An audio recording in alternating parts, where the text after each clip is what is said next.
सारे दोस्त अब सोशल मीडिया के जितने भी हैं सारे अस्सलाम वालेकुम। मैं मोहम्मद जावेद पठान आदि सरगल टीवी की तरफों मैं जनाब समझ लो एक ये चैनल जिस टाइम बनाया है ना, तो एक मेरे दोस्त का मशवरा आई कि यार तू एक यूट्यूब चैनल बना भाई, तू इतनी दुकान से वेला बैठा होना है तो चलो एक खिड़ा शुगल दे बस एक टाइम गुजारी समझ लो, वरना मां सारा कोई मकसद सियासी या ये जे कोई किस किस्म का नहीं, बस एक शुगल मेले का प्रोग्राम है समझ लो। तो मैं जनाब उन्होंने रिक्वेस्ट की आई भाई मोहम्मद रमज़ान साहब न कि जनाब तू भी मेरा इस चैनल उत्ते पार्टनर बन, क्योंकि मैं खुद इतना ज़्यादा इन चीज़ों ना जानता, तो मैं जरा ना तू मेरे नाल उत्ते काम करवा।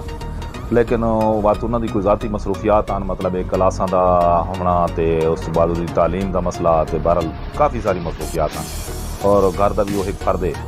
इस वजह तो जनाब बहरहाल उन्हें 5-6 महीने की मेरी लगातार उन्होंने मुसलसल एक समझ लो उन्होंने मिन्नत समाजत करके तो हूँ जनाब वो रजामंद होए जनाब, तो हूँ जनाब उन्होंने मेरी इस रिक्वेस्ट कबूल करके दी, तो मैं उन्होंने जनाब ज़ाती तौर पर बड़ा शुक्रिया अदा करीना कि उन्होंने मेरी रिक्वेस्ट कबूल की है जनाब। तो हूँ इंशाल्लाह सानू जड़े ना रल के जी मतलब अच्छी किस्म की वीडियो जी उन्हें सुनाता सानू इंशाल्लाह।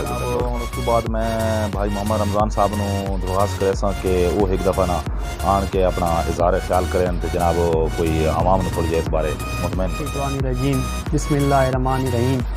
अस्सलाम वालेकुम दोस्तों, आदि सर्कल टीवी का मैं एक नवा मैंबर पार्टनर इसकी हैसियत नाल आ गया। जावेद भाई मैं दावत दी और मैं इस दावत में कबूल किया है। जावेद भाई हमेशा तो पहले ही सुन चुके हो।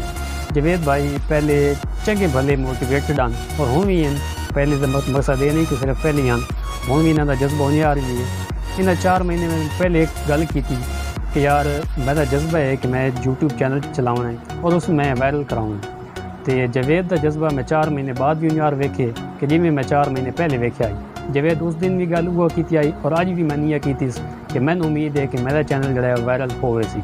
लेकिन जावेद भाई क्योंकि इतना नहीं जानते यूट्यूब में, तो जावेद ऐसा एक बंदा चाहते हैं कि जोड़ा इस नाल यूट्यूब पर काम कर सके। जावेद है कि मैं नादर है, लेकिन मैं तालीम की वजह तो इस टाइम को ना देता, तो जावेद नाल हूँ मैं जनाब इस काम शुरू किया है।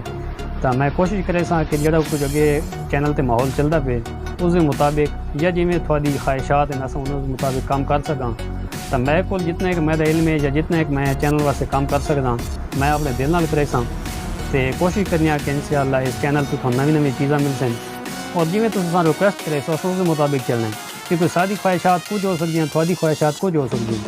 तो चैनल तो ही चलना है जिन्हें तुम नाल तावन करे सो। तो कोशिश करना कि इंशाअल्लाह मैं अपने पूरा जितना एक जज्बा या जितना एक मेरे को हो सके मैं इस चैनल वास्ते करे तो इंशाअल्लाह मैं ज़रूर करूँ।